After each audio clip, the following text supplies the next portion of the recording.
Kenapa Muhammad Qasim bisa menjadi sosok penting? Muhammad Qasim dikaitkan dengan sosok Al-Mahdi ini karena mimpi-mimpinya yang benar dan sejalan dengan Al-Quran dan hadis.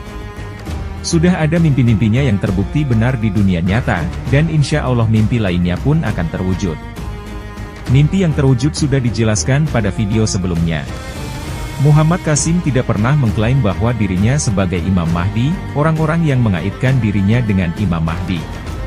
Namun itu sangat sejalan dengan hadis dan takdir Imam Mahdi bahwa Imam Mahdi tidak akan pernah mengklaim bahwa dirinya Imam Mahdi, bahkan saat pembayatan pun tidak mau dikaitkan dengan Imam Mahdi. Berikut pengakuan Muhammad Qasim terhadap klaim Imam Mahdi oleh orang-orang. कुछ खुफिया ख्वाब सामने आए हैं जिसमें एक ईसा अलैहिस्सलाम वाला ख्वाब है जिसमें आप ईसा अलैहिस्सलाम के पास जाते हैं और आपके साथ आपके कुछ रिश्तेदार भी होते हैं और जब वो ईसा अलैहिस्सलाम को अपने सामने देखते हैं तो वो कहते हैं कि अच्छा कासिम, इसका मतलब है कि तुम भी इमाम महदी हो। तो आप इसके बारे में क्या कहते हैं? तो ये अगर देखें ना आप, तो इसी में तो वो असल वो जवाब है कि मैं कभी कोई दावा नहीं करूँगा। यानी वो ये कहते हैं मेरे रिलेटिव्स के अच्छा तो तुम ही वो हो, वरना वो ये वर्ड यूज़ करते हैं कि अच्छा कासिम, जो तुम दावा करते थे उसमें तुम पूरे निकले हो, सच्चे निकले हो। यानी इसका, इस ड्रीम का यानी ये जो ड्रीम है ना, ये इस बात का सबूत है कि मैं कभी कोई इंशाल्लाह दावा नहीं करूँगा। आखिरी दम तक कोई दावा नहीं करूँगा। आखिरी दम तक इंशाल्लाह मैं कोई दावा नहीं करूँगा। एक ड्रीम में ना मैं एक आदमी को समझाता भी हूँ कि देखो, अगर मैं कोई दावा करता हूँ ना तो मेरा यानी फोकस ही हट जाएगा अल्लाह के ऊपर से कि अच्छा मैं चूँकि वो हूँ इसलिए अल्लाह मेरी मदद कर रहा है, वरना अल्लाह मेरी मदद ही ना करता।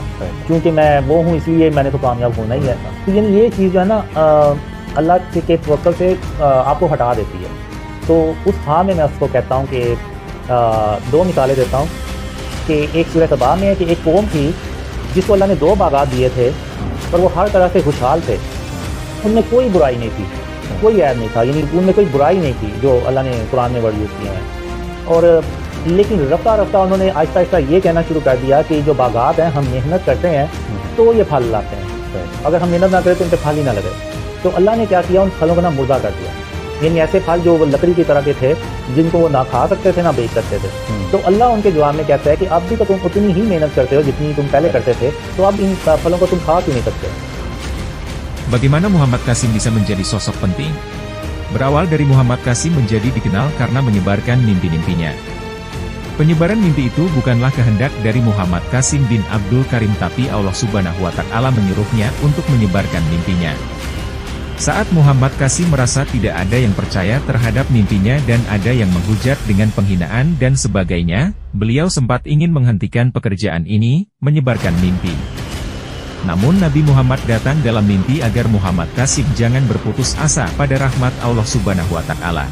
Dan atas rahmat Allah Subhanahu wa Ta'ala mimpi ini tersebar ke seluruh dunia, namun tetap ada yang menerima dan menolak. Muhammad Qasim tidak ingin memaksa orang untuk mempercaya mimpinya. Hanya kepada Allah Subhanahu wa Ta'ala Muhammad Qasim bertawakal. Sampai ada mimpinya yang terbukti, maka orang-orang mulai percaya dengan mimpinya. Namun saat ini ulama tidak banyak yang mempercaya mimpinya. Padahal Muhammad Qasim sudah berkata jujur dan berkata laknat Allah pada orang yang berdusta. Kapan Muhammad Qasim bisa menjadi sosok penting? Jika mengacu pada mimpi Muhammad Qasim, yaitu, aku melihat mimpi ini di musim panas 2003. Allah Subhanahu wa Ta'ala berfirman, Qasim, apabila saat janjiku belum tiba, jika kamu mencelupkan tanganmu ke dalam emas maka itu akan menjadi debu, tetapi ketika saat janjiku telah tiba, maka jika kamu mencelupkan tanganmu ke dalam debu maka itu akan menjadi emas atas perintahku. Aku melihat mimpi ini pada musim semi 2002 di mana Nabi terakhir Muhammad SAW mengatakan kepadaku, Qasim anakku, janganlah berputus asa dari rahmat Allah. Qasim, pada saat waktumu telah tiba maka bumi akan mengeluarkan hartanya. Pohon akan menumbuhkan lebih banyak buah dan menghasilkan lebih sedikit daun. Akan ada rezeki di atas rezeki.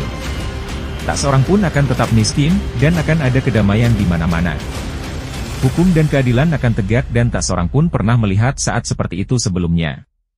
Jika janji Allah Subhanahu wa Ta'ala sudah terwujud maka itu pasti saat beliau Muhammad Qasim sudah menjadi Imam Mahdi, sudah dibayar. Al-Mahdi akan keluar di akhir kehidupan umatku, Allah Subhanahu wa Ta'ala akan menurunkan hujan kepadanya sehingga bumi menumbuhkan tumbuh-tumbuhannya, diberikan kepadanya harta yang melimpah, semakin banyak binatang ternak, dan pada saat itu umat semakin mulia, dan dia memerintah selama 7 atau 8 tahun, sahih, hadis riwayat Al-Hakim. Banyak orang yang mengatakan bahwa umur Imam Mahdi adalah 40 tahun. Kalau kita mencarinya, kita bisa menemukan beberapa riwayat yang mengulas berapa umur Imam Mahdi sebenarnya. Yang pertama dari Abdullah bin Marwan, menceritakan dari Al-Haistam bin Abdurrahman, dari orang yang menceritakan kepadanya dari Ali bin Abi Thalib berkata, dia, Al-Mahdi, diutus antara umur 30-40 tahun.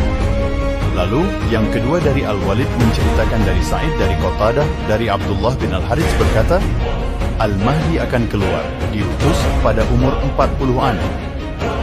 Lalu yang ketiga, dari Samit dari Ka'ab berkata, Al-Mahdi dibayat pada umur 51 atau 52 tahun. Jika kita kaitkan dengan sosok Muhammad Qasim, banyak orang yang mengatakan bahwa dirinya adalah Imam Mahdi, padahal umurnya saat ini adalah 47 tahun. Bagaimana orang bisa mengatakan hal itu? Mari kita hitung. Dari 3 riwayat tersebut, kita bisa membedakan antara umur diutusnya Al-Mahdi dan umur saat Imam Mahdi dibaiat. Muhammad Qasim diperintahkan oleh Allah dan Rasulullah untuk menyebarkan mimpinya pada tahun 2014 saat beliau berumur 38 tahun.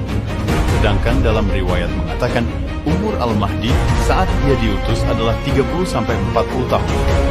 Dari situ kita bisa tahu bahwa umur Muhammad Qasim saat diutus sesuai dengan riwayat tersebut.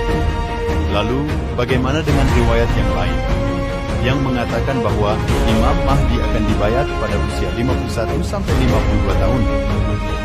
Dalam mimpi yang lain, Muhammad Qasim mendapatkan mimpinya pada tahun 2015. Allah berfirman, Qasim, aku akan memenuhi janji-janjiku dalam masa 13 tahun ke depan.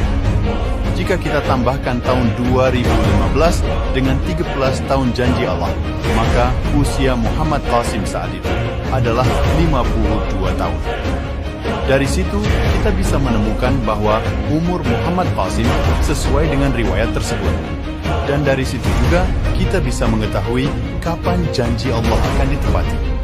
Atau saat Muhammad Qasim dibayat menjadi Imam Mahdi. Wallahu a'lam bishawab. Poin terakhir, di manakah Muhammad Qasim menjadi sosok penting? Insya Allah, takdir Muhammad Qasim akan dibayat menjadi Imam Mahdi. Sebelum itu terjadi akan menjadikan Pakistan sebagai negara yang akan menerapkan Islam sejati yang dibawa Rasulullah Shallallahu Alaihi Wasallam. Muhammad Qasim selalu menyampaikan pesan untuk menjauhi segala bentuk kesyirikan, dan Pakistan insya Allah akan menjadi negara yang akan menghilangkan segala macam bentuk syirik. Sekitar tahun 2006. Aku bermimpi dan bertanya kepada Allah Subhanahu wa Ta'ala dengan berkata, "Ya Allah, mengapa Engkau menciptakan Pakistan? Segala keburukan ada di Pakistan. Tidak ada kedamaian atau kemakmuran di dalamnya dan ketidakadilan serta penindasan terjadi di mana-mana." Kemudian Allah Subhanahu wa Ta'ala mengatakan kepadaku, "Qasim, 1400 tahun yang lalu, ketika Nabi Muhammad hadir di dunia ini, dia sering sekali berdoa kepadaku dengan mengucapkan, 'Ya Allah, menjelang hari kiamat nanti, ciptakanlah sebuah negeri yang namanya La ilaha illallah. Dan ketika nanti Islamku menjadi lemah di seluruh dunia, jadikanlah ia bangkit dari negeri ini ke seluruh dunia.' Dan Qasim, aku telah menjawab doanya dan kemudian aku berkehendak untuk menciptakan Pakistan. Dan Qasim, aku akan membela Pakistan dan akulah yang akan menyelamatkan Pakistan." Dan mimpi itu pun berakhir. Diriwayatkan oleh Tirmidzi dari Abu Hurairah bahwasanya Rasulullah Shallallahu Alaihi Wasallam bersabda, akan keluar dari wilayah Khurasan bendera-bendera, panji, hitam, di mana tidak ada satupun yang menghalanginya hingga ia dikibarkan di wilayah Ilya, Yerusalem.